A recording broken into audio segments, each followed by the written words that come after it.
اعوذ باللہ من الشیطان الرجیم بسم اللہ الرحمن الرحیم۔ عزیزان من، آج نومبر 1980 کی 28 تاریخ ہے اور درس قرآن کریم کا آغاز سورہ الزمر کی آیت 41 سے ہو رہا ہے، 39/41۔ میں نے پچھلے درس کے آخر میں اشارتاً یہ کہا تھا کہ اسی سورت کی 37ویں آیت میں جو کہا گیا ہے اس کے متعلق عام ترجمہ کیا جاتا ہے اور پھر اس کے اوپر زور دیا جاتا ہے۔ آیت وَمَن يَهْدِ اللَّهُ فَمَا لَهُ مِن مُضِلٍّ أَلَيْسَ اللَّهُ بِعَزِيزٍ انتقام، اس سے پہلے بلکہ وَمَن يُضْلِلِ اللَّهُ فَمَا لَهُ مِنْ هَادٍ وَمَن يَهْدِ اللَّهُ فَمَا لَهُ مِن مُضِلٍّ۔ اور میں نے کہا تھا کہ اس کو اتنی اہمیت دی جاتی ہے کہ ہر خطبے میں اس کو دہرایا جاتا ہے، وہ خطبہ جمعہ میں ہی نہیں بلکہ وہ عید کا ہو، حتیٰ کہ وہ نکاح تک کا بھی کیوں نہ ہو، یہ آیت ضرور پڑھی جاتی ہے اور اس کا ترجمہ کیا جاتا ہے کہ جسے خدا ہدایت دے اسے کوئی گمراہ نہیں کر سکتا، اور جسے معاذ اللہ خدا گمراہ کر دے اسے کوئی راہ راست پہ نہیں لا سکتا۔ یعنی خدا گمراہ بھی کرتا ہے۔ ذرا سوچئے اس چیز کو، اور پھر اس کو اس تواتر و تسلسل و تکرار و اصرار سے دہرایا جاتا ہے کہ خدا گمراہ کرتا ہے۔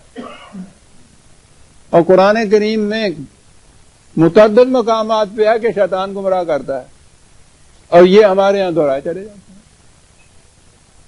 میں نے عرض کیا تھا کہ اس کے لیے مجھے کچھ زیادہ دور جانے کی ضرورت نہیں۔ 4 ہی آیتوں کے بعد 41ویں آیت جس سے آج درس قرآن شروع ہو رہا ہے، اس میں ہے اِنَّا أَنزَلْنَا عَلَيْكَ الْكِتَابَ لِلنَّاسِ بِالْحَقِّ، ہم نے نوع انسانی کے لیے یہ ضابطہ ہدایت حق کے ساتھ نازل کر دیا ہے۔ فَمَنِ اهْتَدَىٰ فَلِنَفْسِهِ وَمَنْ ضَلَّ فَإِنَّمَا يَضِلُّ عَلَيْهَا۔ اب یہ انسانوں کے اپنے اختیار میں ہے، جس کا جی چاہے ہدایت اختیار کر لے، جس کا جی چاہے غلط راستے پہ چلا جائے، ضلالت ہو اختیار کر لے۔ جو ہدایت صحیح راستے پہ چلے گا، ہدایت اختیار کرے گا، اس کا فائدہ اس کو اپنے آپ کو پہنچے گا، جو گمراہ ہوگا اس کا نقصان اس کو پہنچے گا۔ یعنی یہ 3 ہی آیتوں کے بعد یہ ہے فَمَنِ اهْتَدَىٰ وَمَنْ ضَلَّ، کہ جو راہ راست ہم نے تو کتاب نازل کر دی ہے اور انسان کو صاحب اختیار و ارادہ بنا دیا۔ اس کتاب کی روح سے جس کا جی چاہے سیدھا راستہ اختیار کر لے اور اس پہ چل نکلے، جس کا جی چاہے اسے چھوڑ کر غلط راستے اختیار کر لے۔ یہ اس کی اختیار کی بات ہے۔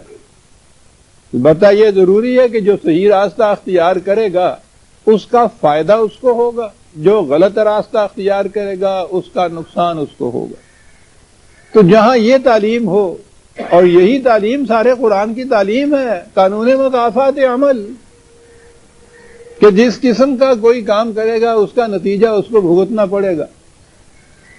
اور بنیادی چیز یہ کہ جو صحیح راستہ اختیار کرے گا وہ منزل مقصود پہ پہنچ جائے گا، جو غلط راستہ اختیار کرے گا وہ اس منزل سے دور ہوتا چلا جائے گا۔ سارے قرآن کی بنیاد اس اصول پر ہے، مکافات عمل جسے کہتے ہیں۔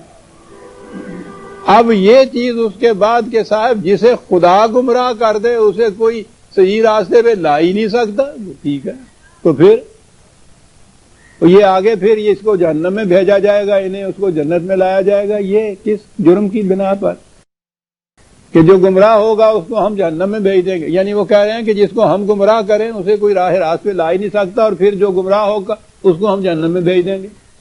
ارے خود ہی تو گمراہ کر رہے ہو معاذ اللہ، اور خود ہی اسے جہنم میں بھیج رہے ہیں۔ عزیزان من، آپ سوچ رہے ہیں کبھی کبھی تو آپ کے ذہن میں آتا ہوگا کہ یہ شخص بیٹھا ہوا ان کے ہر عقیدے کے متعلق یہ کہتا ہے کہ یہ کہاں جا رہے ہیں، کیا چیزیں کر رہے ہیں۔ 1000 برس سے متواتر یہ چلا آ رہا ہے انبار لگے ہوئے ہیں کتابوں کے اس مسئلے کے اوپر کہ خدا گمراہ کرتا ہے.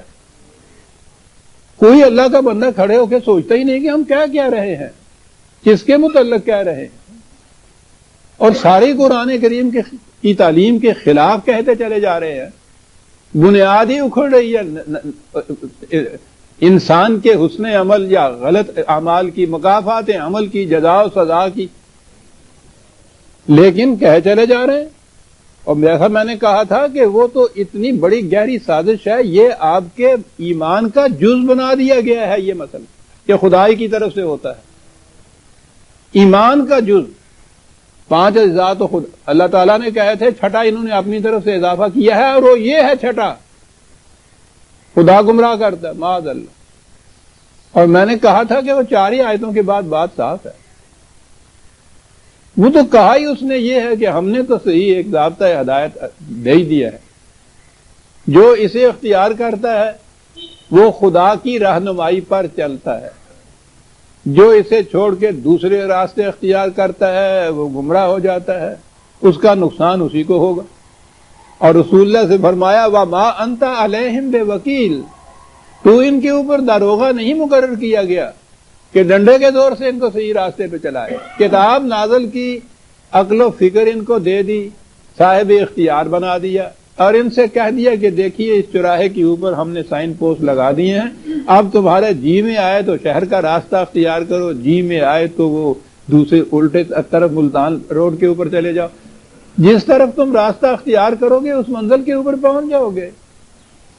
یعنی 4 ہی آیتوں کے بعد یہی صاف بات کر دی قرآن نے، اور خود رسول اللہ سے فرمایا کہ تو ان کے اوپر داروغہ مقرر نہیں کیا گیا کہ زبردستی ان کو ایک راستے پہ چلائے. حضور سے یہ کہا گیا، اور اپنے متعلق معاذ اللہ ان کے ترجمے کے مطابق کہ خدا گمراہ کر دیتا ہے تو انسان کا تو بس ہی اس میں کچھ نہیں ہوتا. یعنی رسول اللہ سے تو کہا گیا کہ تو مجبوراً ان کو ایسا نہیں کر سکتا، اور اپنے متعلق کہا گیا کہ ہم جس کو گمراہ کر دیں اس کے کوئی ہدایت بھی نہیں لا سکتا. پھر یہ باز پرس کا ہے کہ یہ سزا کا ہے کہ یہ جہنم کا ہے کہ نہیں، کہ یہ وہ بھی ہے. کیا کہا جائے؟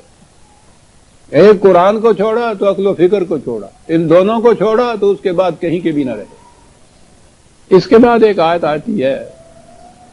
بات تو یہاں یہ ہے کہ انسان کے اپنے اختیار کی بات ہے، ہم نے اسے یہ چیز دی، اور یہی شرف انسانیت ہے. حیوان صاحب اختیار و ارادہ نہیں بنائے گئے، انسان بنایا گیا ہے. سارے قرآن میں تخلیق انسانی کے سلسلے میں پہلے جتنی کڑیاں آتی ہیں وہ ساری حیوانات کی، حیوان کے بچے کی اور انسان کے بچے کی بالکل مساوی چلی آتی ہیں، ایک جیسی چلی آتی. اور آخری مقام پہ آ کے کہا جاتا ہے کہ انسان سے حیوان کو مختص کر دیا ہم نے اس باب میں کہ اسے ہم نے صاحب اختیار و ارادہ بنایا. اور یہ صاحب اختیار و ارادہ جسے ہم کہتے ہیں، اسی کا نام انسان کی ذات ہے، اس کا سیلف ہے. یہ چیز صرف انسان کو ملی ہے.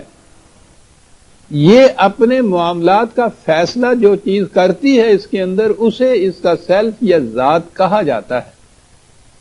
بحث تو یہ بڑی لمبی چلی جائے گی.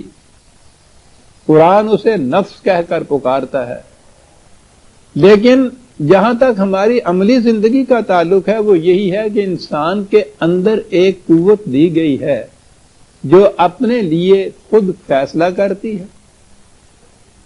یہ قوت جو ہے، جیسا میں نے کہا ہے کہ اسے وہ نفس کہہ کر پکارتا ہے، اسے وہ خود خدا کی توانائی کا ایک شمع کہتا ہے. یعنی اس کے معنی یہ ہیں کہ اس کائنات میں اوپر تو خدا کو اختیار و ارادہ حاصل ہے، اور اس کا عطا کردہ پھر انسان کو حاصل ہے.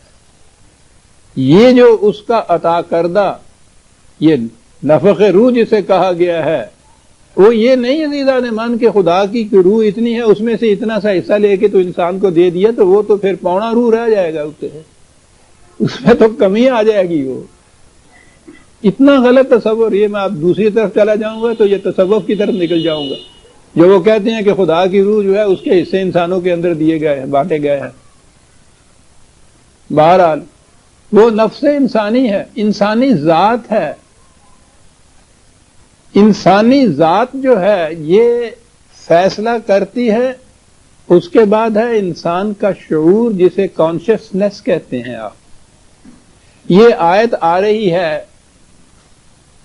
اتنی اہم ہے لیکن اس کے ساتھ ہی بڑی دقیق بھی ہے. اس کا تعلق پہلے تو فلسفے سے کہا جاتا تھا، اب اس دور میں نفسیات یا سائیکالوجی سے اس کا تعلق کہا جائے گا. اور اس کے اوپر، اس قرآن کی اس آیت کے اوپر مغرب کے فلاسفرز اور علماء نفسیات اتنی تحقیق کر رہے ہیں آج کل، آپ حیران ہو گئے کہ میرے پاس کتابوں پہ کتابیں چلی آ رہی ہیں اس مسئلے کے اوپر. اور قرآن کی ہر نئی تصنیف کے بعد قرآن کی عظمت اجاگر ہو کر میرے سامنے آتی ہے کہ کیا بات. 1400 سال پہلے یہی نہیں کہ عرب کی سرزمین میں، پورے کرۂ ارض کے اوپر جہاں جہاں فکر انسانی کچھ کار فرما تھی، کہیں بھی یہ چیز نہیں آئی تھی اس دور کے اندر.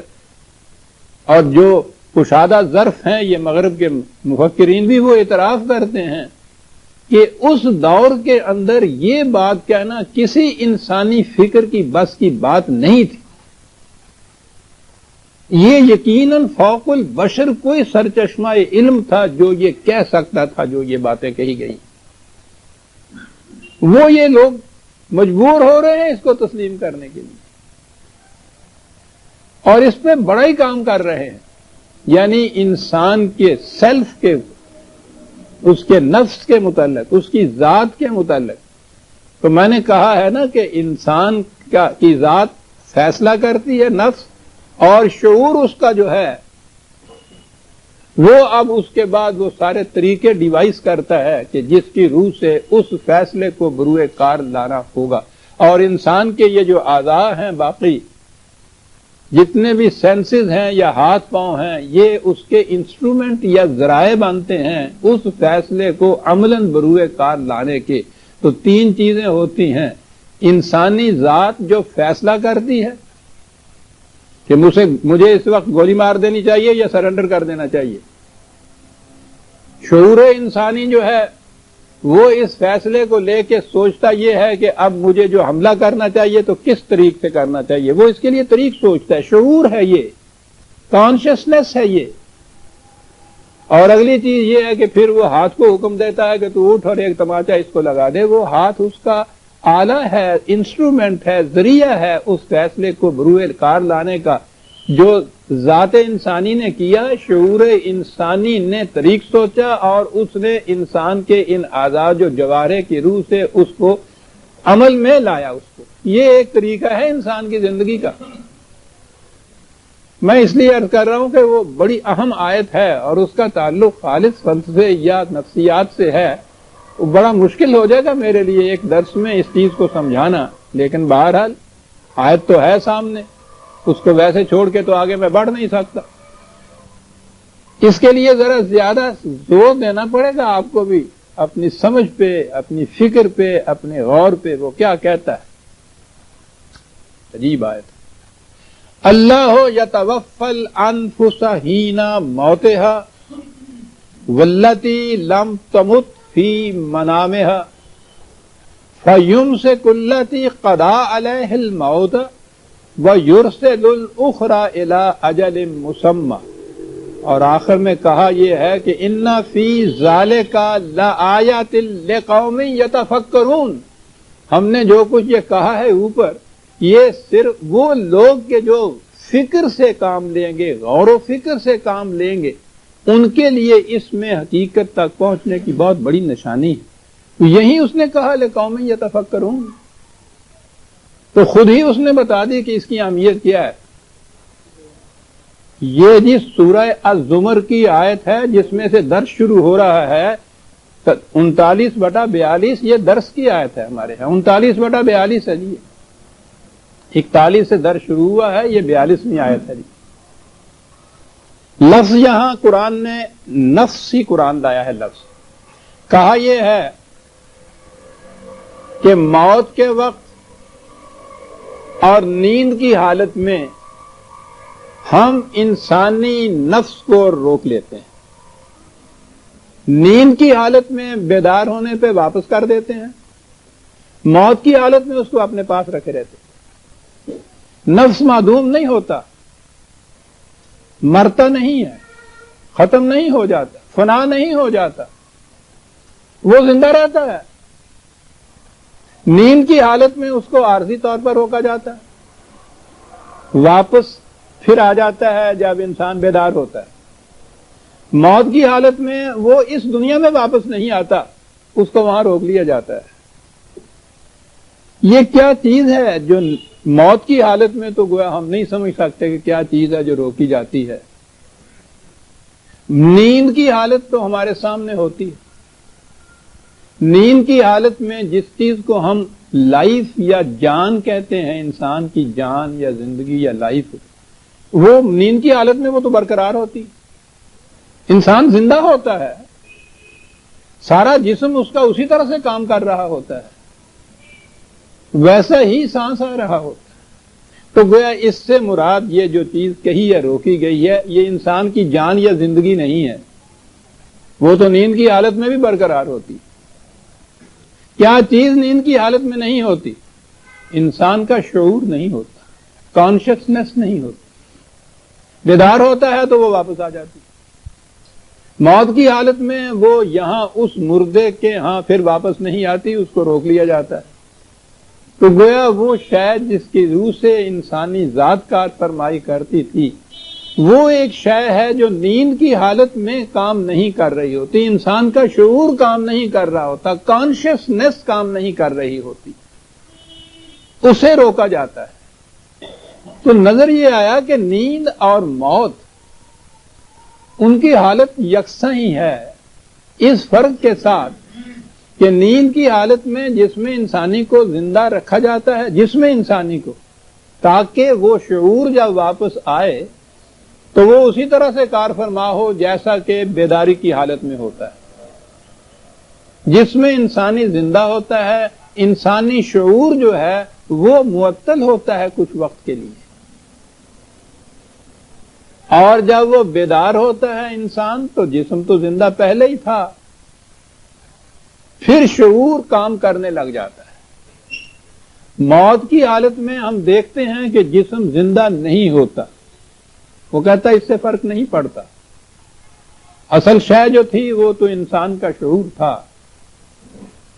نیند کی حالت میں، بیداری میں وہ واپس آ جاتا ہے. موت کی حالت میں ہم روک لیتے ہیں اس کو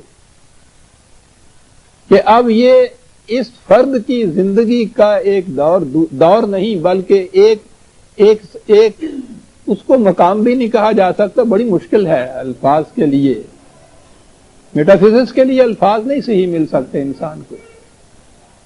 اس کے لیے ایک دنیا اور ہے، ایک جہان اور ہے، اس کو وہ آخرت کہتا ہے. شعور وہاں کام فرما پھر ہوتا ہے اس فرد کا جو یہاں، جس کا جسم یہاں مر چکا ہوتا ہے. اس فرد کا وہ شعور یا اس کی ذات نہیں مر چکی ہوتی، وہ زندہ رہتی. تو دو باتیں ہوئی، ایک تو وہ کہ موت کی حالت میں جو وہاں چلی جاتی ہے چیز، وہ اس دنیا میں پھر واپس نہیں آتی. لہذا یہ تناسخ کے مسائل، مرنے کے بعد یہ چیز کہ پھر اس دنیا کے اندر آ جانے والی بات جو روتا تھا کہ جی وہ پھر وہاں سے آ گیا اور اس نے یہ باتیں کی، وہ ساری چیز غلط ہے. وہ کہتا ہے یہ شعور واپس نہیں آتا اس دنیا کے اندر سے.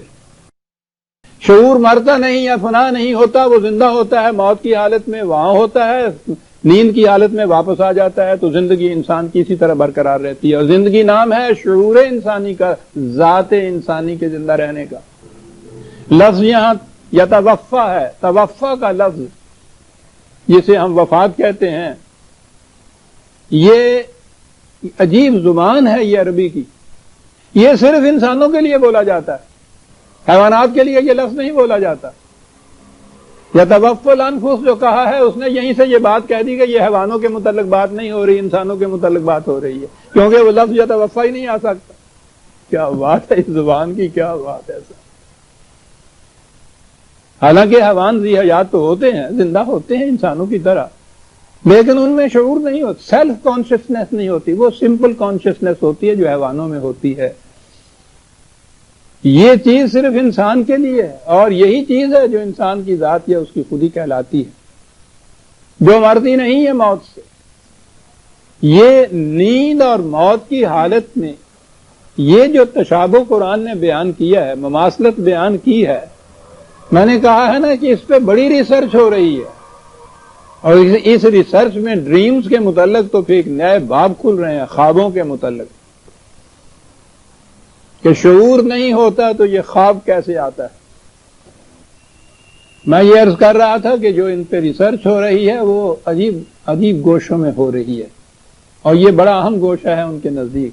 بہرحال ہمارے نزدیک یہاں یہ اہم گوشہ نہیں، کہنے کی بات تو میرے یہ تھی صرف کہ قرآن کہتا یہ ہے کہ نیند اور موت کی حالت میں ایک چیز مشترک نظر آتی ہے ہمیں، اور وہ ہے کہ اس میں شعور نہیں رہتا۔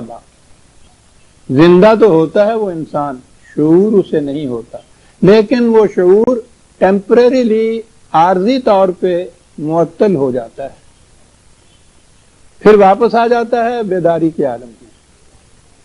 اور موت کے عالم میں وہ کہتا ہے کہ وہ دونوں ہی شعور، اس حالت میں بھی شعور تو ہمارے پاس ہوتا ہے، موت کی صورت میں ہم اس دنیا میں اسے اس جسم میں واپس نہیں بھیجتے۔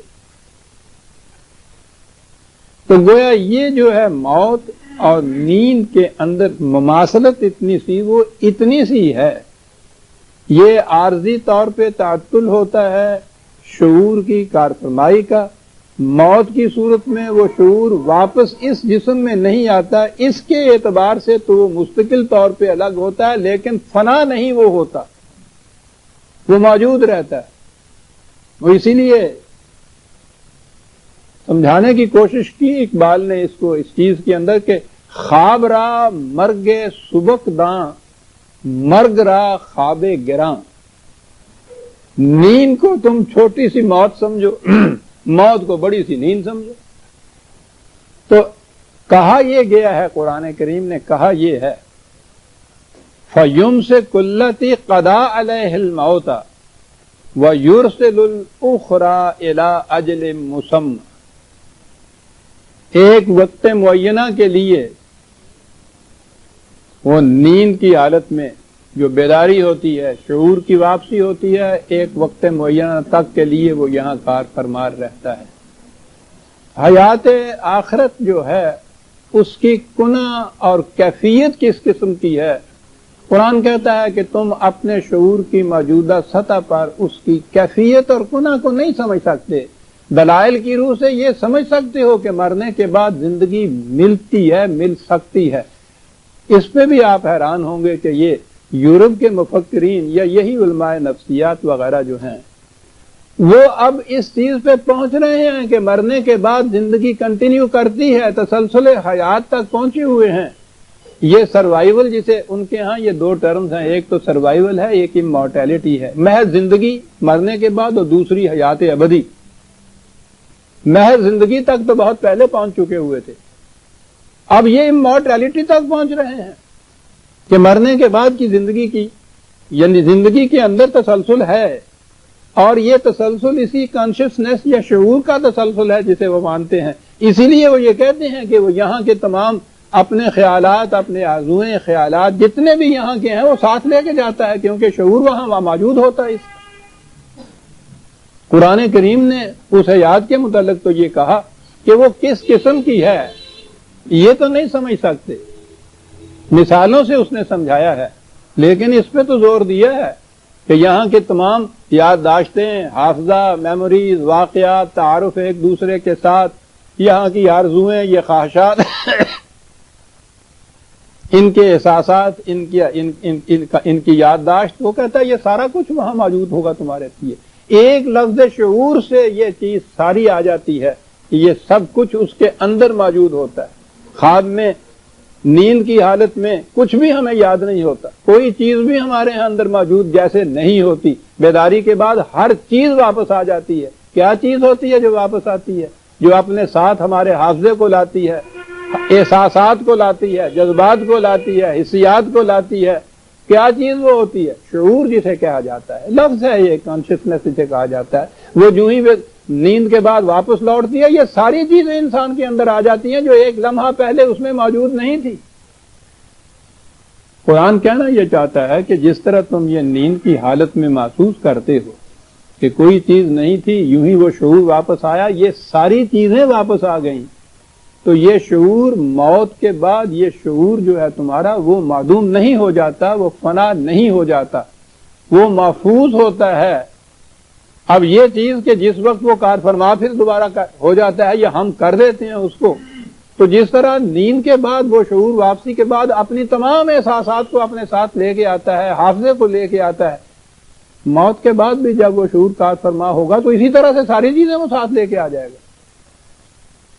کس سطح پہ قرآن یہ بات سمجھاتا ہے موت کے بعد کی زندگی کے متعلق، یہ چیزیں کہ ایک ایک صرف واقعہ ہی نہیں، ایک احساس بھی وہاں موجود ہوگا، تمہارے ہاں کا یاد ہوگا، تعارف ہوگا ایک دوسرے کو، دل میں گزرنے والے خیالات تک کے معلوم ہوگا اور ایک لفظ سے قرآن نے بات بتا دی کہ جب شعور واپس آ جائے گا تو یہ تمام چیزیں واپس آ جائیں گی۔ ان فی ذالک لآیات لقوم یتفکرون، غور و فکر کرنے والی قوم کے لیے اس میں حقیقت تک پہنچنے کی بڑی نشانیاں ہیں۔ حقیقت تو وہ یہی ہے، اصل چیز جس کے لیے قرآن یہ سب کچھ بیان کر رہا ہے، وہ تو نہ فلسفے کی کتاب ہے نہ نفسیات کی کتاب ہے، وہ تو ایک ہی تعلیم ہے جو اس نے دینی ہے کہ انسان کا ہر عمل، حتیٰ کہ اس کے دل میں گزرنے والے خیالات اور وہ آرزویں بھی کہ جو ناتمام رہ جاتی ہیں، جو کامیاب نہیں ہوتی ہیں، یہ تمام نتیجہ خیز ہوں گی اور انسان کو ان کے نتائج بھگتنے پڑیں گے۔ اس زندگی کے اندر اگر اس کا موقع نہیں ملتا تو کوئی بات نہیں، زندگی یہیں ختم نہیں ہو جاتی، زندگی آگے چلتی ہے اور یہ سب چیزیں انسان کے سامنے آئیں گی، ان کے نتائج اسے بھگتنے پڑیں گے۔ بات تو وہ یہ صرف یہ کہنا چاہتا ہے، ملخص قرآن کی تعلیم کا یہ ہے، لیکن اس ضمن میں وہ جو اشارتاً بھی بات کہہ جاتا ہے، علم اور فکر کی دنیا اس کو لیتی ہے اور وہ محض حیرت رہ جاتی ہے کہ آج سے 1400 سال پہلے کی دنیا کے اندر یہ چیزیں کوئی انسانی ذہن اور انسانی فکر نہیں کہہ سکتا تھا۔ تو کہنا وہ یہ چاہتا تھا، جو پہلی آیت جو تھی نا کہ جس کا جی چاہے صحیح راستہ اختیار کرے، جس کا جی چاہے غلط راستے پہ جا پڑے، یہ اس کے اختیار کی بات ہے۔ یہ چیز ہے جو اس نے کہی کہ یہ نہ سمجھو کہ اپنے اختیار و ارادے سے ہم نے کوئی اگر غلط کام یا اس قسم کی چیزیں کی جو ہمارے لیے فائدہ مند، دوسروں کے لیے نقصان رساں تھی، ہم نے ظلم کیا، استبداد کیا، غلط راستہ اختیار کیا، تو کوئی بات نہیں، مرنے کے بعد معاملہ ختم ہو جائے گا، صحیح راستے پہ چلنے والا بھی مر جائے گا، غلط پہ چلنے والا بھی مر جائے گا، اے جگ میٹھا اگلا کن ڈٹھا، بات ختم ہو جائے گی۔ آپ دیکھیے اس میں ربط کتنا ہے، اس آیت کے اندر اتنی عظیم بلند علمی سطح پہ گفتگو ہو رہی ہے اور مقصد اس کا یہ کہنے کا ہے جو پہلی آیت میں تھا کہ اختیار و ارادہ دینے کے معنی یہ نہیں ہے کہ محض بایولوجیکلی ایک چینج واقع ہو گیا تمہارے اندر، حیاتیاتی طور پر ایک تبدیلی ہو گئی، وہ یہ ہے کہ تم ذمہ دار ہو اپنے تمام اعمال کے، خیالات تک کے، آرزوؤں تک کے، خواہشات تک کے۔ اور یہ خیال اگر تمہارے دل میں آتا ہے کہ مرنے کے بعد تو معاملہ ختم ہو جائے گا، یہ بالکل غلط چیز ہے۔ اور سمجھایا کس انداز سے ہے، نیند کا عالم سامنے لایا ہے جسے ہم روز دیکھتے ہیں، ہم پہ بیتتی ہے، جاگنے کے بعد ہمیں پتا ہوتا ہے کہ کیا چیز ہوئی تھی اس دوران میں، نیند جسے ہم کہتے ہیں۔ وہ مردہ اور یہ سویا ہوا انسان اگر یہ ذہن میں نہ ہمارے ہو کہ اس کی نبض چل رہی ہے، سانس لے رہا ہے، تو وہ دونوں یکساں ہوتے ہیں۔ وہ کہتا ہے کیا چیز نہیں ہوتی، شعور معطل ہوتا ہے، شعور واپس آتا ہے تو ہر چیز واپس ساتھ اس کے آتی ہے۔ وہ کہہ یہ رہا ہے کہ یہ شعور جو ہے نیند کی حالت میں واپس آ جاتا ہے، موت کی حالت میں اس دنیا میں اسے واپس نہیں بھیجا جاتا، وہ حیات آخرت کے اندر کار فرما ہوتا ہے۔ تو جس طرح نیند کے بعد شعور اپنے تمام احساسات اور حافظے کو ساتھ لاتا ہے، اسی طرح سے موت کے بعد بھی جب یہ شعور کار فرما ہوگا تو یہ ساری چیزیں تمہارے ساتھ ہوں گی۔ یہ کہنا چاہتا ہے وہ، اسی لیے اس نے یہ کہا ان فی ذالک لآیات لقوم یتفکرون، یعنی جو کچھ ہم نے کہا ہے یہ مقصود بھی ذات نہیں تھا کہ ہم یہ سمجھانا چاہتے تھے تم کو کہ شعور موت میں اور نیند میں فرق کیا ہوتا ہے، شعور کیسے بیدار ہوتا ہے، یہ بات نہیں. یہ تو ایک علامت تھی، نشانی تھی اصل بات کے سمجھنے کی. تو غور و فکر سے اصل بات یہ ہے جو سمجھانے کی ہے ہمارے نزدیک کہ موت کے بعد یہ نہیں کہ انسان کا خاتمہ ہو جاتا ہے. یہ چیز ہے نا جو یورپ کے میٹیریلسٹک کانسیپٹ جسے مادی تصور حیات کہتے ہیں، اس نے یہ چیز پیدا کی تھی نا کہ مرنے کے بعد انسان ختم ہو جاتا ہے اور اس کے ساتھ ہی یہ ساری چیزیں چلی جاتی ہیں. اس زمانے میں وہ لے کے آتے تھے کہ یہ برین انسان کا جو ہے اس میں یہ سب کچھ ہوتا ہے، اور موت کے بعد تو جس طرح سے اور ہڈیاں عضلات انسان کے سارے ختم ہو جاتے ہیں، اسی طرح سے یہ برین بھی ختم ہو جاتا ہے. برین ختم ہوا، کانشیسنیس گئی، حافظہ گیا، معاملہ ختم ہو گیا، انسان ختم نہیں ہو گیا. یہ کانسیپٹ تھا. قرآن نے جو پیغام دیا تھا وہ یہی ہے کہ موت کے ساتھ انسان کا فرد کا خاتمہ نہیں ہوتا. یہ آگے چلتا ہے اپنی انفرادیت انڈیویجویلٹی کو ساتھ لیے ہوئے. اور یہ جو شبہ پڑتا ہے تمہارے ہاں کہ صاحب یہ دماغ یا برین تھا، اس کے سیل تھے، وہ اسی قسم کی میٹیریل چیز تھی، جب باقی جسم گل سڑ گیا، ہڈیاں ہو گئیں، ریزہ ریزہ ہو گیا، وہ بھی ہو گیا، پھر کہاں کی زندگی، کہاں کا حافظہ، کہاں کا مواخذہ، کہاں کے احساسات. یہ چیز ہے جسے قرآن بار بار یہ مختلف انداز سے سمجھاتا ہے کہ یہ غلط ہے. اور جیسا میں نے عرض کیا ہے، اور وہ اس سطح پہ سمجھا رہا ہے، عام سطح کے اوپر تو اس نے اس زمانے کے بدو کو بھی سمجھایا، آج کی سطح کے اوپر وہ رائس وغیرہ کو بھی سمجھا رہا ہے. یہ وہاں کے بلند ترین فلاسفرز میں ہیں یہ لوگ جو اس پہ کام کر رہے ہیں. یہ تو فوت ہو گیا ہے، اس کے بعد اب اور آگے بڑھ رہے ہیں، اس سطح پہ بھی یہ سمجھا رہا ہے. اور آج جیسا میں نے کہا ریسرچ اس پہ ہو رہی ہے کہ نیند کی حالت میں کیا کیا چینجز ہوتے ہیں، کیا کیا چیز باقی ہوتی ہے، کس طرح سے وہ واپس آتی ہے، کیوں کس طرح وہ شعور واپس آتا ہے، یہ سب چیزیں آ جاتی ہیں. تو وہ کہتا ہے اِنَّ فِي ذَلِكَ لَآيَاتٍ لِقَوْمٍ يَتَفَكَّرُونَ، غور و فکر کرنے والے لوگوں کے لیے اس بات میں حقیقت تک پہنچنے کی بہت بڑی نشانی ہے. یہ سمپٹومیٹک چیز ہے. وہ کہتا ہے یہ مقصود بھی ذات نہیں ہے، یہ ایک سمجھانے کے لیے ایک نشانی ہے غور فکر کرنے والوں کے لیے. بات وہ یہ کہہ رہا تھا، بنیادی چیز تو وہی تھی کہ جو صحیح راستہ اختیار کرے گا اس کا فائدہ اس کو پہنچے گا، جو غلط راستے پہ چلے گا اس کا نقصان اس کو پہنچے گا. نسخے آپ کے سامنے ہوں اور تھوڑی سی بھی عربی زبان جانتے ہوں تو آپ دیکھیں گے کہ یہ زبان کتنی عجیب زبان تھی. یہ فمن اہتدی فلنفسہ، یہ لام ہے اس کے لیے لنفسہ ہی، اور اگلے میں ہے من ضل فانما یضل علیہا.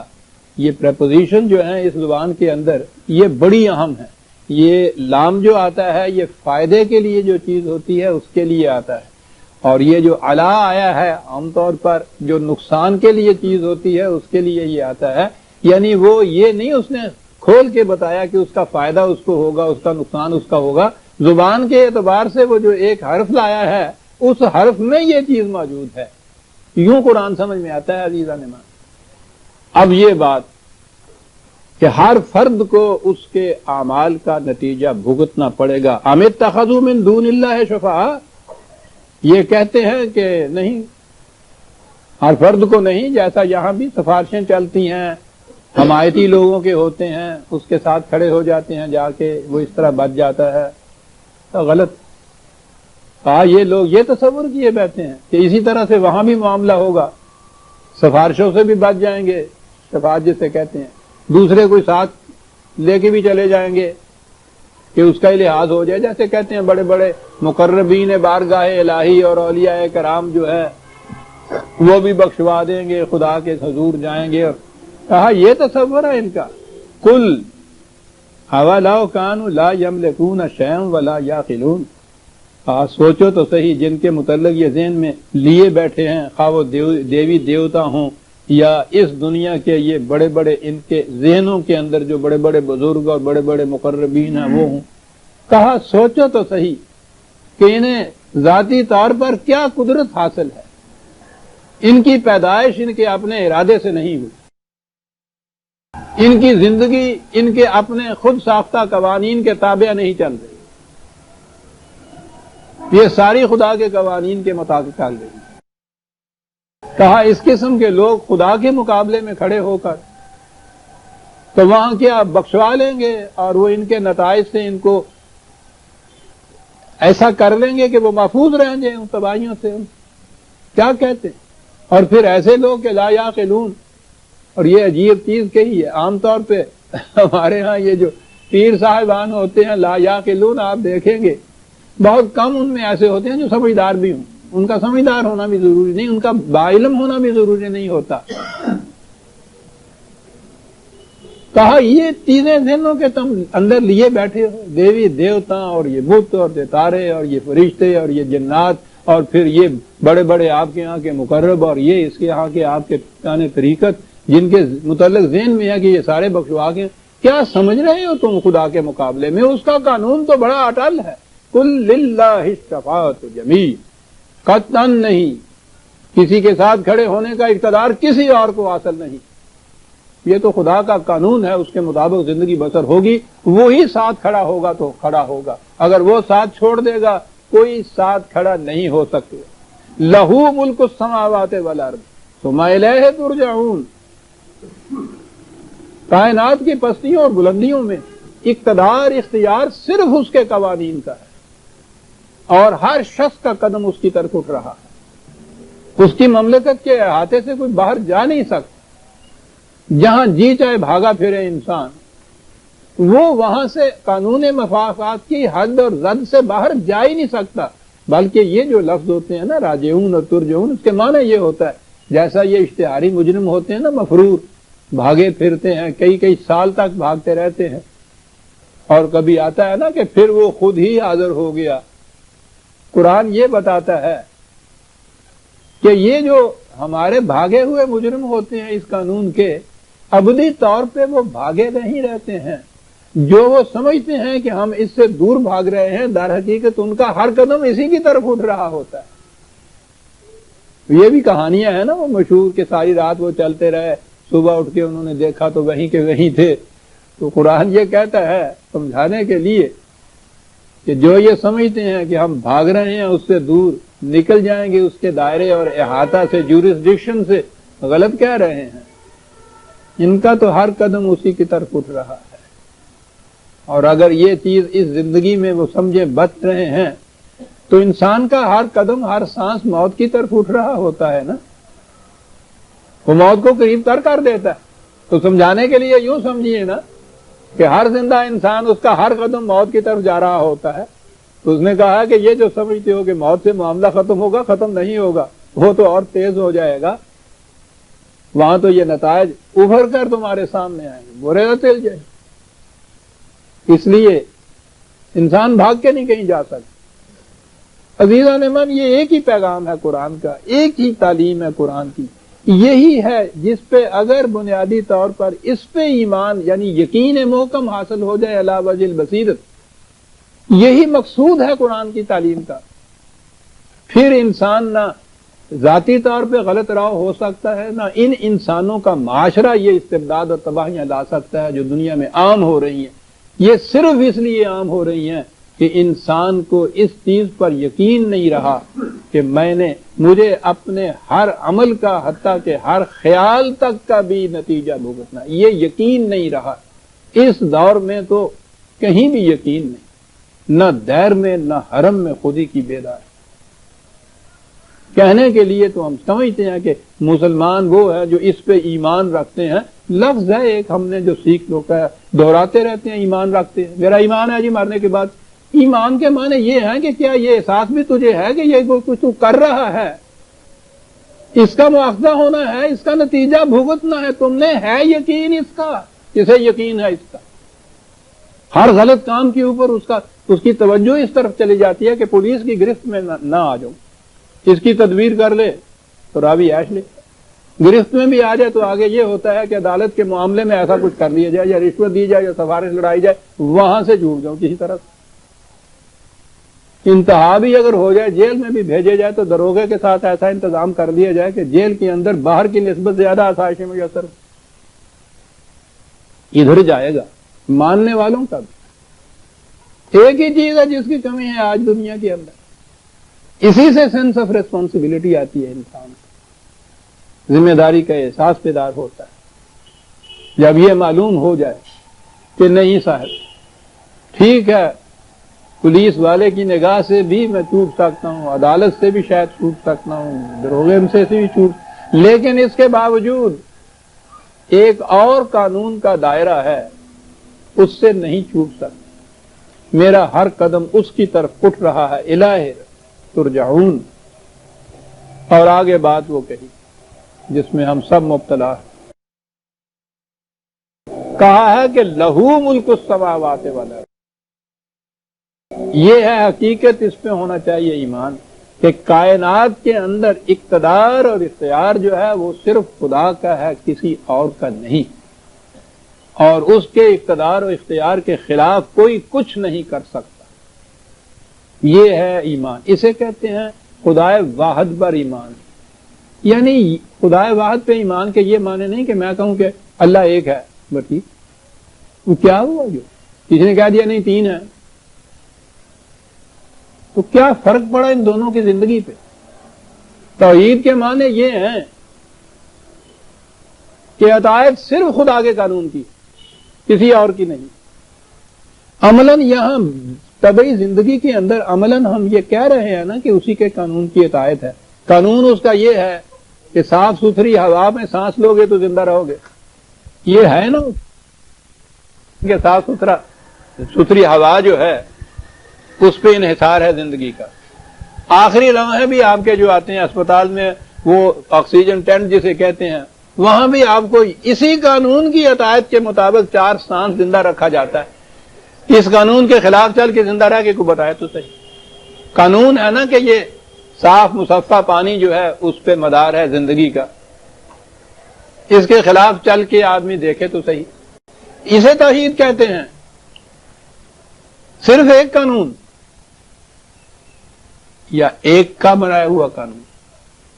وہ کہتا ہے جب طبعی زندگی کے اندر تم یہ کرتے ہو تو انسانیت کی جو زندگی تمہاری ہے اس میں اس چیز کو کیوں بھولتے ہو کہ وہاں بھی اس کے مقرر کیے ہوئے قانون ہیں جو اس نے دیے ہیں تمہیں۔ اتنا ہی فرق ہے کہ طبعی قوانین میں تمہارا اختیار یہی ہے کہ نہ جینا چاہو تو مر جاؤ، خودکشی کر لو، جیتے جی تو اس کے خلاف نہیں جا سکتے۔ یہ قانون جو تمہیں ہم نے دیے ہیں اس کے متعلق یہ کہا ہے کہ ٹھیک ہے تمہارا جی چاہے اس کے مطابق چلو، جی چاہے اس کے خلاف چلو، لیکن یہ تو یقین رکھو کہ خلاف ورزی کرنے سے یہ نہیں کہ میں چھوٹ جاؤں گا، اس کا خمیازہ بھگتنا پڑے گا۔ اور ایک خدا کے قانون کہا یہی ہے۔ ایک کیٹیگری تو ان لوگوں کی ہے جو مانتے ہی نہیں ہیں، خدا کو نہ ماننے کے معنی ہے خدا کے اس قانون کو نہیں مانتے جو انسانوں کی زندگی سے متعلق ہے۔ طبعی زندگی کے قوانین کو تو وہ ہم سے بھی زیادہ مانتے ہیں مغرب والے، ہم تو قدم قدم پہ اس کی بے احتیاطی برتتے ہیں، وہ بڑی احتیاط، اور اس میں اتنی ریسرچ کرتے چلے جا رہے ہیں، لیکن جتنی ریسرچ ادھر اور جتنا احتیاط ادھر برت رہے ہیں اتنی ہی ادھر سے وہ غفلت، تساہل اور تغافل برتتے رہے ہیں۔ اس لیے طبعی زندگی جو ہے وہ تو اتنی آسائشوں کی زندگی ہو گئی، انسانیت کی زندگی جو ہے وہ جہنم کی زندگی ہو رہی ہے۔ ایک تو وہ ہیں جو میں نے کہا ہے کہ مانتے ہی نہیں ہیں، اصطلاح میں ان کو آپ کافر کہہ لیجیے۔ ایک دوسرے ہیں کہ وہ کچھ خدا کے قانون کو بھی بیچ میں لے آتے ہیں اور بیچ میں انسانوں کے وضع کردہ قوانین کو بھی لے آتے ہیں، اسے شرک کہا جاتا ہے۔ قرآن یہ کہتا ہے کہ کفر بھی اپنے نتائج رکھتا ہے طبعی زندگی کے اندر اسے ہی۔ یہ فزیکل لائف کے قوانین کے تابع بھی جو زندگی بسر کرے گا، ایک فرد کرے گا تو صحت مند رہے گا، قوم کرے گی تو فطرت کی قوتوں پہ وہ مسخر کر لے گی، اس کو بھی اس طبعی زندگی کی خوشگواریاں تو حاصل ہو جائیں گی۔ کفر اپنا نتیجہ رکھتا ہے، اس کے مقابلے میں کہا کہ ایمان یہ نتیجہ رکھتا ہے کہ طبعی قوتوں کو مسخر کر کے خدا کے قانون کے مطابق ان کا استعمال کرنا، یہ ہے ایمان کی زندگی۔ لیکن بہرحال کفر میں طبعی زندگی کی خوشگواریاں تو حاصل ہو جاتی ہیں، اور یہ جو چیز ہے شرک، وہ کہتا ہے یہ تو مخلوط علاج ہو رہا ہے۔ صبح اٹھتے ہو تم ایلوپیتھک کی ایک دوائی پی لیتے ہو، گھنٹے بھر کے بعد تم یونانی کی پوڑیاں پھانکتے ہو، پھر اس کے بعد ہومیوپیتھک کی 2 گولیاں لے لیتے ہو، پھر ٹونا کرانے چلے جاتے ہو، دم کرانے چلے جاتے ہو، یہ کچھ کرانے، شام کو پوچھو مریض کا حال کیا ہوگا۔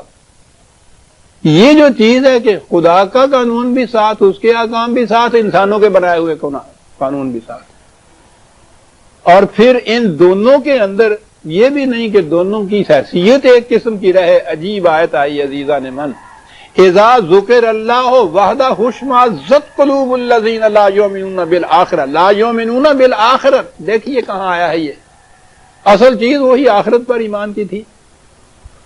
وَإِذَا ذُكِرَ الَّذِينَ مِن دُونِهِ إِذَا هُمْ يَسْتَبْشِرُونَ، کہتا ہے کہ ان لوگوں کی کیفیت پھر یہ ہو جاتی ہے آہستہ آہستہ، یہ جو ان کے انسانی خدا ہوتے ہیں وہ ان کے لیے اتنے محبوب ہو جاتے ہیں، ان کی عقیدت اتنی زیادہ بڑھ جاتی ہے خدا کے مقابلے میں کہ ان لوگوں کے سامنے بڑی غور طلب ہے چیز عزیزان من، یہ جو مقام آ رہا ہے۔ اب ہم جسے عالم اسلام آپ کہتے ہیں، یہ مسلمان کی زندگی کہتے ہیں، ہم اس پہ آ رہے ہیں، کفر پہ نہیں آ رہے۔ کہا کیفیت یہ ہے کہ ان کے سامنے جب خدائے خالص، خدائے واحد، تنہا خدا کی اطاعت کے لیے کہا جائے تو وہ کہتے ہیں کہ یہ ان کے سینے مسوسنے لگ جاتے ہیں، اس میں نفرت اور عداوت کے شعلے بھڑکنے لگ جاتے ہیں، منہ بسور لیتے ہیں، اور جب اس کے ساتھ دوسروں کا ذکر کیا جاتا ہے جو ان کے بڑے مقبل ہوتے ہیں تو بڑے خوش ہوتی ہے کہ سبحان اللہ صاحب کیسی اچھی بات کہہ رہی، دیکھا نا اب ٹھیک ہوئی نا بات، وہ خالص خدا کے قانون کے مطابق نہیں کام چل سکتا صاحب، زندگی چل ہی نہیں سکتی، آپ نے جو کہا ہے نا وہ اس کے ساتھ یہ ملانے پڑتے ہیں۔ قرآن یہ کہہ رہا ہے کہ انہیں اگر خالص خدا کے قانون قرآن کی طرف دعوت دیجئے، پنجابی چنو کہنے نے انہوں نے اداں بالوخ دیا گیا، عجیب قرآن کی یہ عربی زبان کا لفظ ہے جس میں کہتے ہیں نا وہ سانپ سپول، یہ سانپ کی طرح سکیلتے ہیں، موڑتے ہیں اپنے آپ کو کہ یا اللہ یہ کیا بات کہہ رہا ہے، کہنا یہ کیفیت ان کی ہو جاتی ہے۔ اور جب اس کے ساتھ ان کے جو مقرب ہیں جن کو یہ اپنے ہاں مانتے ہیں بڑے بڑے بزرگ، اس کے ساتھ اس کا بھی ان کا نام لیا جائے تو بڑے خوش ہوتے ہیں، کیا اب ٹھیک معاملہ بڑا۔ کیوں عزیزان من؟ 2-3 آیتیں ساتھ ملائیے تو بات، یہاں تو یہ تھا کہ جب خدائے واحد کا ذکر کیا جاتا ہے تو ان کی کیفیت یہ ہو جاتی ہے، نفرت اور عداوت کی بات اوپر تھی۔ خدائے واحد کیا مانے خدائے واحد کے؟ میں نے عرض کیا ہے نا کہ قرآن کریم اپنے آپ کو تصریف آیات سے سمجھاتا ہے، دوسرے مقام پہ آتا ہے تو اس کی وضاحت کرتا ہے۔ یہ ہے 17/46، یہاں بات صاف ہوگی۔ وَإِذَا ذَكَرْتَ رَبَّكَ فِي الْقُرْآنِ وَحْدَهُ وَلَّوْا عَلَىٰ أَدْبَارِهِمْ نُفُورًا، یہ آ گیا کہ جب تو خدا کا قرآن میں ذکر کرتا ہے، قرآن کی روح سے ذکر کرتا ہے، تو اب نظر آ گیا کہ خدائے واحد کے معنی ہے خدا کی کتاب واحد کی تعلیم اور اس کی اطاعت اور اس کے قوانین، خالص قرآن کے قوانین۔ یہاں اسی لیے اس نے اس کی تفسیر میں، اس کی تشریح میں یہاں یہ کیا ہے، کہا ہے ذکرتا، وہاں یہ تھا وَإِذَا ذُكِرَ اللَّهُ، لفظ وہی ہے، وَإِذَا ذَكَرْتَ رَبَّكَ فِي الْقُرْآنِ وَحْدَهُ وَلَّوْا عَلَىٰ أَدْبَارِهِمْ نُفُورًا، نفرت سے منہ موڑتے ہوئے یہاں بھاگ چلے جاتے ہیں کہ خالص قرآن کی بات کی جا رہی ہے، اس کے ساتھ کیوں نہیں کچھ اور ملاتے؟ یہی ہو رہا ہے نا عزیزان من تمام آپ کے ہاں عالم اسلام جو خدا پر ایمان رکھ رہے ہیں، پورے عالم اسلام میں خواہ وہ 90 کروڑ ہے، 1 ارب ہے، یہ جتنی بھی آبادی ہے، کوئی ایسا مقام ہے جہاں قرآن خالص کی اطاعت بھی ہو رہی ہو، کسی حکومت، کسی مملکت، کسی معاشرے میں کفر نہیں ہو رہا، انکار نہیں ہو رہا، لیکن یہ بات نہیں ہو رہی۔ اس سے بھی واضح تر الفاظ میں نے عرض کیا ہے عزیزان من کے قرآن کے مقامات کو لائیے سامنے، وہ خود واضح کرتا چلا جاتا ہے اپنی بات۔ ذالکم بانہ اذا دعی اللہ وحدہ کفرتم، یہ اس لیے ہے کہ جب خدائے واحد کی طرف دعوت دی جاتی تھی تمہیں، تم اس سے انکار کرتے تھے، یعنی واحد خدائے واحد سے انکار کرتے تھے۔ وہیں یشرک بہی تؤمنوا، اس کے ساتھ اوروں کو شریک کر دیا جاتا تھا تو پھر تم ایمان لاتے تھے کہ ہاں یہ اسلام ہے ایسا جس پہ ایمان لایا جا سکتا۔ اسلام مرکب، ریفرنس 40/12، شکریہ۔ ان یشرک بہی تؤمنوا، اب جو میں نے عرض کیا تھا نا کہ اس کے معنی احکام خداوندی کی اطاعت ہے، قرآن کی اطاعت ہے، اگلے لفظ سن لیجئے، فالحکم للہ العلی الکبیر، حق حکومت صرف خدا کو حاصل ہے، حکم صرف اس کا چلتا، علی کبیر، کیا بات ہے، انتہائی سورنٹی جسے آپ کہیں گے، اقتدار مطلق، بلند ترین اقتدار جس سے اوپر کوئی اور نہیں ہے، فائنل اتھارٹی اس معاملے کے اندر، فالحکم للہ، یہ ہے 40/12۔ بات صاف ہو گئی عزیزان مان کہ خدا کی کتاب خالص کی اطاعت کے متعلق کہا جائے تو نفرت اور عداوت کے جذبات دماغوں کے اندر بھڑکتے ہیں، جب اس کے ساتھ انسانوں کے بنائے ہوئے قوانین کو شامل کر دیا جائے تو بہت خوش ہو جاتے ہیں کہ اب ٹھیک اسلام آ گیا، اس پہ کوئی اعتراض نہیں ہو رہا، اور آہستہ آہستہ پھر وہ بات یہ ہو جاتی ہے جیسے کہا تھا کہ وہ خدا والی بات تو وہ پیچھے چلی جاتی ہے، اور یہ وہ جو اپنے زیادہ وہ لوگ جن کا اعتقاد ہمارے ذہنوں کے اندر ہوتا ہے، ہمارے مقتدا جو ہوتے ہیں، وہ زیادہ ابھر کر سامنے آتے ہیں، اس لیے کہ انسان محسوسات کا خوگر ہے، محسوس چیز جو ہے وہ زیادہ قریب ہوتی ہے اس کے، خدا تو پھر بھی ایک ذہن کی چیز ہے، تصور کی چیز ہے، عقیدے کی چیز ہے، قرآن کریم بھی ایک لکھی ہوئی کتاب ہے، اور یہ جو شخصیتیں ہوتی ہیں یہ زیادہ محبوب و مرغوب ہوتی ہیں انسان کی نگاہوں کے اندر۔ خدا کے خلاف چوراہے میں کھڑا ہوا بھی کوئی جتنی جی چاہے بکواس کر دے، پاس سے گزر جاتا ہے مسلمان۔ کسی ایسی شخصیت کے متعلق جس کا اعتقاد ان کے دل میں ہے، اس کے متعلق ایک لفظ کہہ کے دیکھیے، گردن اتار دیتا۔ تو وہ پہلی چیز تو یہ ہے کہ خدائے واحد جو ہے، قرآن کا خالص نام لیا جائے تو اس کے خلاف عداوت و نفرت کوئی نہیں سنتا، ساتھ اوروں کو ملا دیا جائے تو بہت خوش ہوتے۔ آہستہ آہستہ کیفیت یہ ہوتی ہے کہ وہ خدا والی بات تو پیچھے چلی جاتی ہے اور شخصیتوں والی بات جو ہے یہ اوپر کے سامنے آ جاتی ہے، تو خدا کا نام پھر تبرکن لیا جاتا ہے اور خالصتاً عمل انسانوں کے بنائے ہوئے قوانین و احکام کا ہی ہونا شروع ہو جاتا ہے، یعنی یہ اس کے بعد جرم ہو جاتا ہے صرف خدا کے متعلق کچھ کہنا۔ مثالیں تو میں اس کی بہت دے سکتا تھا، وقت نہیں نہ ضرورت ہے۔ ہمارے اسی دور میں یہ دیکھیے، خالص خدا کے متعلق خدا یا قرآن کی دعوت دینا اور کہنا کہ اس کے قانون کی اطاعت کرو، ہمارے ہاں یہ جرم بنا دیا گیا ہے۔ پہلے یہ چیز نظری طور پہ آ رہی تھی، اس دور کے اندر یہ چیز بڑی ہی زیادہ آگے بڑھ گئی۔ مثال کے طور پہ آپ دیکھیں، بات ہو رہی تھی کہ اسلام میں غلامی جائز ہے یا نہیں، باس یہ چھیڑی، اس کے بعد تو میں نے بہت کچھ لکھا اس کے متعلق۔ مولانا اسلم جیراج پولی علیہ الرحمہ نے اپنے دور پہ بات سنی، قرآن کریم واضح ہے، قرآن اور انسان کو انسان کا غلام بنانا معاذ اللہ تصور نہیں کیا جاتا، وہ تو محکوم نہیں کسی کو بناتا کسی انسان کا، غلام تو ایک طرف رہا، وہ تو شرف انسانیت اور حریت آدم کا پیغام لے کے آیا ہوا تھا۔ انہوں نے یہ چیز اپنے ہاں قرآن خالص سے یہ لکھی کہ غلامی کا تصور اسلام میں نہیں کیا جا سکتا، یہ تو دو متضاد چیزیں ہیں۔ یہ کیسے تم غلام اور لونڈیاں اپنے ہاں جو تم شریعت کے اندر لا رہے ہو؟ کیا سند ہے قرآن کی؟ وہ بہت بڑے قرآنی آدمی تھے اور بڑے ہی علامہ تھے. انہوں نے یہ لکھا. باس میں لمبی میں نہیں پڑھنا چاہتا. مولانا نے خالص قرآن سے یہ چیز ثابت کی تھی. مرحوم ابو العلا مودودی صاحب نے اس کا جواب لکھا. یہ ہمارے اس دور میں ماتل کے سب سے زیادہ مؤید جو تھے یہ بزرگوار تھے جو مرحوم ہو چکے ہیں. انہوں نے اس کا جواب لکھا.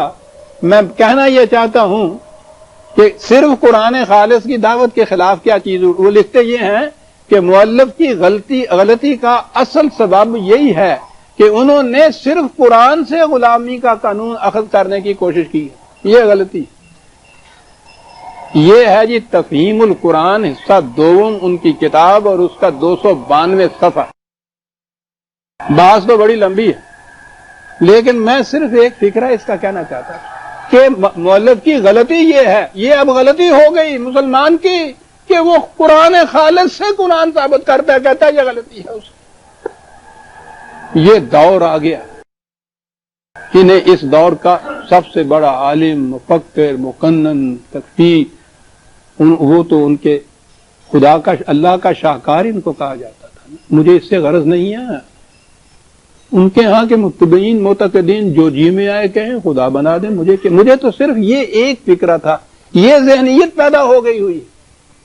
مؤلف کی غلطی یہ ہے کہ اس نے صرف قرآن سے غلامی کا قانون اخذ کرنے کی کوشش فرمائی اور اس کے بعد انہوں نے اس 1000 سال کے انسانوں کے اقوال دے کے ثابت کیا ہے کہ عین شریعت کے مطابق ہے, قرآن کے نہیں شریعت کے مطابق. ایک اور مثال ہے انہی کی. ان کے ہاں شریعت کا وہی شریعت کہ جو انسانوں کی وضع کردہ قوانین ہے, قوانین فقہ جن کو کہتے ہیں, ان میں ایک مسئلہ وہ بھی ہے جس کے خلاف یہ لٹس لے کے پھرے ہوئے ہیں.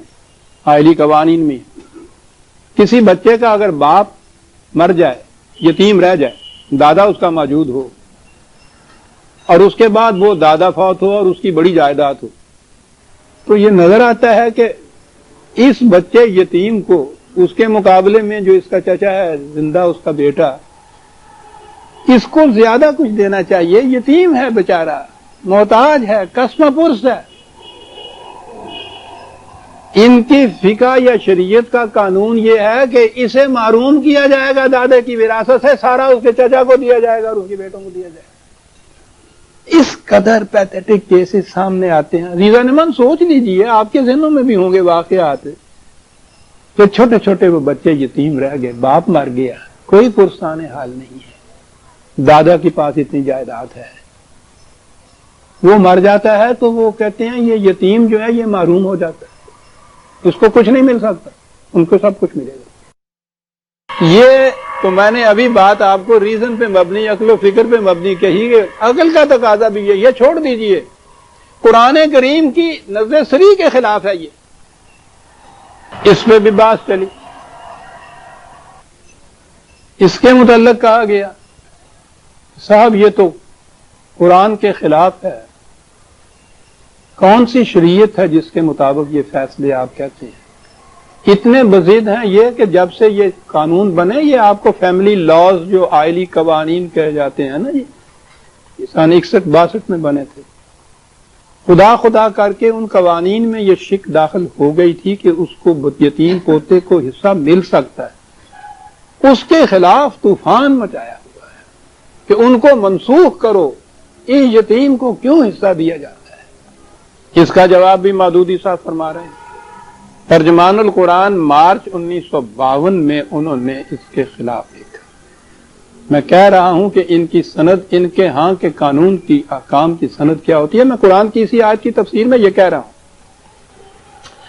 لکھا ہے کہ اگرچہ ابھی تک مجھے قرآن و حدیث میں کوئی ایسا صریح حکم نہیں ملا کہ جس کی روح سے یہ ان کو محروم کیا جائے, پوتے یتیم کو, نہیں ملا. قرآن اور حدیث سے کوئی صریح حکم مجھے نہیں ملا, لیکن بجائے خود یہ بات کہ فقہائے امت سلف سے خلف تک اس پر متفق ہیں, اس کو اتنا قوی کر دیتی ہے کہ اس کے خلاف کوئی رائے دینا مشکل ہے. سند یہ ہو گئی تھا فقہائے امت کیا اتھارٹی ہے جی کسی انسان کو دوسرے انسانوں کے لیے قانون بنانے کی اور پھر ان کو ابدیت دے دینے کی، قیامت تک کے لیے یہ قانون اسلام رہے گا اور اس میں تبدیلی نہیں کی جا سکے گی۔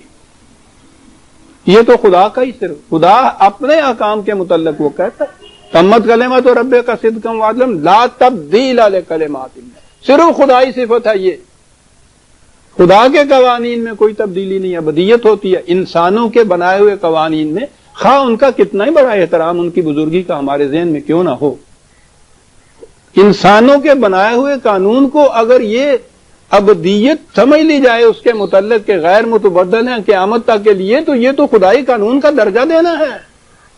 سند یہ ہے کہ قرآن سے تو مجھے یہ بات نہیں مل رہی ہے، لیکن یعنی یہ بات یہ نہیں کہ بات یہ نہیں مل رہی کہ ان کو معروم کیا جائے، کہتے ہیں یہ نہیں بات مل رہی قرآن سے مجھے کہ ان کو معروم کیا جائے، قرآن کی روح سے یہ نہیں ہے، لیکن وہ سلف سے خلف تک تمام فقہا نے متفق طور پر جب کہہ دیا ہے کہ یہ معروم ہے تو اب قانون یہی رہے گا، وہ خدا کا قانون جو ہے اس پہ بحث ہی نہیں ہے۔ میں تو ایک ایک ریفرنس دے رہا ہوں عزیزان من، میرے تو 30 سال سے ان لوگوں کے ساتھ اسی پہ جھگڑا، اسی سے مجھ پہ کفر کے فتوے، اسی سے مجھے باطل تراش بنایا گیا۔ ایک ہی چیز ہے تو بابا خدائے واحد جو ہے، خدا کی کتاب خالصتاً جو ہے وہ ہے پہلی چیز، سند تو پہلے اس کے اندر سے لائیے۔ اب یہ جو چیز ہے کہ نفرت کتنی ہوتی ہے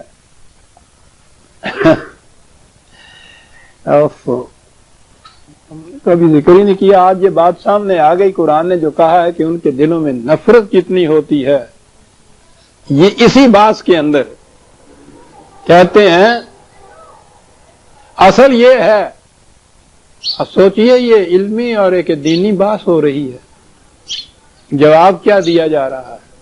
اصل یہ ہے کہ یہ لوگ یعنی مقابل میں جو قرآن پیش کرنے والے، یہ لوگ اپنی بحث میں بالعموم بازاری گنڈوں کا سا طرز اختیار کرتے ہیں۔ ان کے مضامین پڑھتے وقت ایسا محسوس ہوتا ہے جیسے کوئی شخص ایک غلاظت بڑی جھاڑو ہاتھ میں لیے کھڑا ہو اور زبان کھولنے کے ساتھ ہی مخاطب کے منہ پر اس جھاڑو کا ایک ہاتھ رسید کر دے۔ ظاہر ہے کہ ایسے لوگوں کے منہ لگنا کسی شریف آدمی کے بس کی بات نہیں، اور نہ اس کے معاش کے لوگ اس قابل سمجھے جا سکتے ہیں کہ ان سے کوئی علمی بحث کی جائے۔ یہ ترجمان القرآن مارچ 1952 کے اندر ان لوگوں کے متعلق کہا گیا ہے جو دعوت دیتے تھے قرآن خالص کے قوانین کی طرف۔ تو قرآن نے جو کہا ہے نا کہ جب یہ دعوت دی جائے تو ان کے دلوں کے اندر نفرت اور کینے اور دعوت کے ایک جوش مارتے ہیں، دیکھتے ہیں ان کا مظاہرہ کس شکل میں ہو رہا ہے، اس سے بڑی گالیاں بھی کوئی دی جا سکتی۔ یہ ہے عزیزان من جو قرآن کریم نے کہا۔ پھر سن لیجیے، اذا ذکر اللہ وحدہ اشمئزت قلوب الذین لا یؤمنون بالآخرۃ واذا ذکر الذین من دونہ اذا هم یستبشرون۔ خدائے خالص کی طرف دعوت دیجیے، قرآن کے احکام کی اطاعت کا ذکر کیجیے تو بغض اور نفرت کے جذبات جوش مارتے ہیں ان کے سینے میں، اس کے ساتھ انسانوں کو ملا دیجیے تو بہت خوش ہوتے ہیں۔ اللہ کہا قل اللہم فاطر السماوات والارض عالم الغیب والشہادت انت تحکم بین عبادک فیما کانوا فیہ یختلفون۔ کہو ان سے یہ کہہ دو کہ خدا ہی ہے کہ جو اس کائنات کو عدم سے وجود میں لایا، وہی ہے جس کے قوانین کا اقتدار کار فرما ہے پوری کائنات کے اندر، وہی ہے عالم غیب و شہادت، جو چیز مشہود ہے اس کو بھی جانتا ہے، آنے والی چیزوں کو بھی جانتا ہے، مضمر چیزوں کو بھی، پوٹینشل کو بھی جانتا ہے، جو ایکچولائز ہو جاتی ہیں ان کو بھی جانتا ہے، تمہارے مستقبل کو بھی جانتا ہے۔ ایسی ہی ہستی اس قابل ہے کہ وہ قوانین بنا سکے انسانوں کے لیے۔ کہا کہ اعلان کر دو تم اس وقت، تم جو جی میں آئے کہہ لو، جس کی جی چاہے اطاعت اختیار کر لو، خدا کے ساتھ اور ہستیوں کو بھی ملا لیجئے، لیکن اعلان کرو کہ انت تحکم بین عبادک فیما کانوا فیہ یختلفون، جن باتوں میں یہ تیرے بندے اختلاف، یہ بات کا لفظ خوب آیا ہے کہ جن معاملات میں یہ اختلاف کر کے یہ کرتے ہیں، تیرا ہی حکم اس میں فیصلہ کرے گا، اسی کے مطابق فیصلہ ہوگا، کون صحیح کہتا تھا اور کون غلط کہتا تھا۔ تو یہ جو ہے خدا کے قانون ہی فیصلہ کرنے والی اتھارٹی بنے گی۔ تو وہ تو جب حضور نے یہ اعلان کیا ہے تو یہ محض نظری اعلان نہیں تھا، چند ہی دنوں کے بعد وہ مملکت، وہ نظام قائم ہو گیا تھا کہ جس میں ہر فیصلہ خدا کی کتاب کے مطابق ہوتا تھا۔ وہ آپ نے یہ جو اعلان فرمایا تھا اس پر اسی زمانے میں، اسی دور میں عمل ہو گیا تھا، فیصلے اسی کے مطابق ہوتے، اسی لیے اس دور میں کوئی فرقہ نہیں تھا۔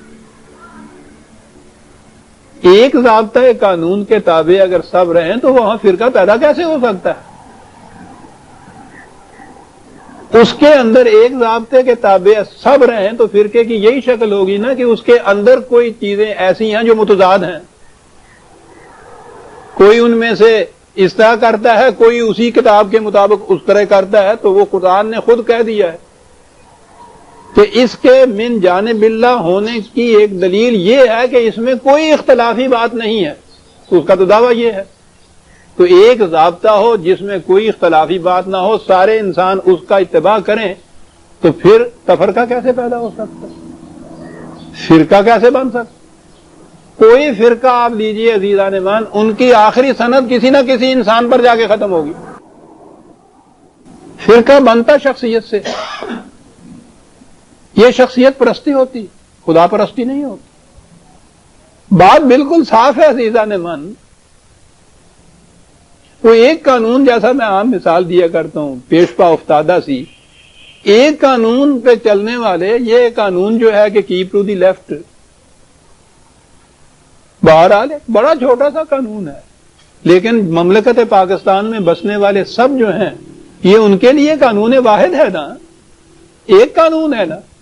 اس قانون کی ثابت عائد کرتے ہیں، سوائے ان کے کہ جو دانستہ خلاف ورزی قانون کی کرتے ہوں ان کو تو چھوڑ دیجئے، جو قانون اس کی عطایت کرتے ہیں کبھی ان میں اختلاف دیکھا ہے آپ نے کسی گول دائرے کے اوپر جا کے کہ قانون کی عطایت کرنے والے ان میں اختلاف یہ ہو کہ کوئی دائیں کو جائیں کوئی بائیں کو جائیں؟ یہ بات ہی نہیں ہے، تفرقہ ہو ہی نہیں سکتا۔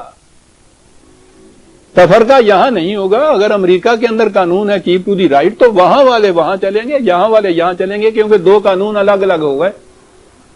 یاد رکھیے، اسلام اور امت کی وحدت لازم و ملزوم ہے۔ امت میں اگر تفرقہ ہے تو اسلام نہیں ہے۔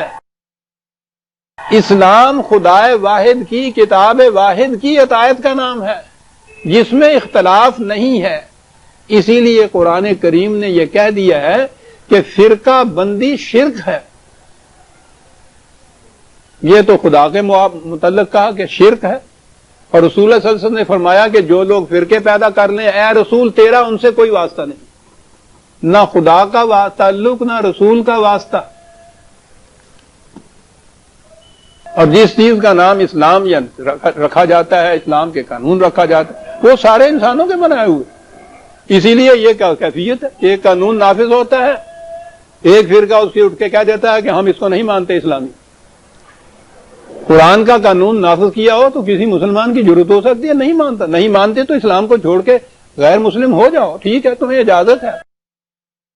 لیکن جب معاملہ رہے گا ہر ایک کی فقہ کا، انسانوں کے بنائے ہوئے قانون کا، تو پھر تو ہر ایک کو اس کا حق حاصل ہوگا۔ وہ یہ کہے کہ میں اس کو نہیں مانتا، نتیجہ یہ کہ اس کی پھر اجازت دینی پڑ گئی۔ یہی واقعہ آپ کے یہاں ہو۔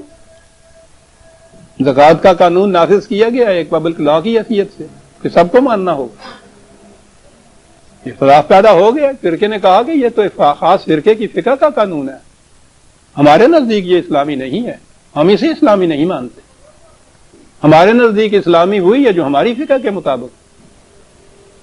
آپ کو اس کے سامنے جھکنا پڑا، اس قانون میں اپنے تبدیلی کرنی پڑی کہ ہر ایک اپنی اپنی فقہ کے مطابق کر سکتا ہے، تو وہی تو قانون مملکت تو رہا ہی نا۔ اس لیے عزیزان من، اس سن رکھیے، آنے والا مورخ شاید اس میرے ٹیپ سے ہی سن کے یہ دیکھے کہ جسے آپ اسلامی نظام، اسلامی مملکت، اسلامی شریعت، اسلامی قانون کہیں گے، اس میں فرقے نہیں ہوں گے.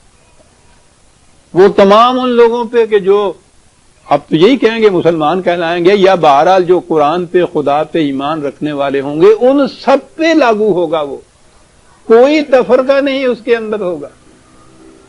امت کی وحدت، اور جیسا میں نے کہا اتحاد نہیں، وحدت اور اسلام لازم و ملزوم.